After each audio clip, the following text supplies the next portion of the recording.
Ho subito anche umiliazioni psicologiche, umilianti, e addirittura anche sul lavoro sono stata tagliata fuori di tutto, straordinari, ho rincontrato tutto. Il capo mi ha preso di mira e al mattino non sarei andata più al lavoro, ma dovevo andare perché ho bisogno di questo lavoro. Non vuole farsi riconoscere perché lei nell'inferno ci lavora ancora e solo qualche tempo fa ha tentato il suicidio.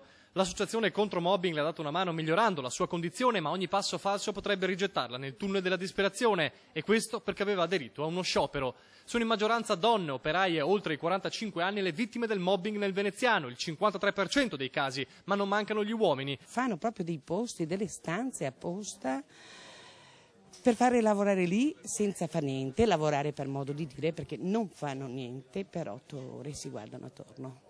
Solo da gennaio ad agosto allo sportello si sono rivolte un centinaio di persone, 780 negli ultimi 5 anni, 1200 in tutto il Veneto, e si contano anche 3 suicidi in pochi mesi. L'associazione aiuta pure chi subisce la depressione da perdita del posto. Un mese fa abbiamo portato una persona a fare una perizia e un'altra ha tentato il suicidio. Un'associazione che ora si vede chiudere lo sportello antimobbing per volontà della giunta provinciale, costretta a trovare asilo provvisoriamente in un ufficio di via Palazzo a Mestre grazie all'intervento di un consigliere comunale.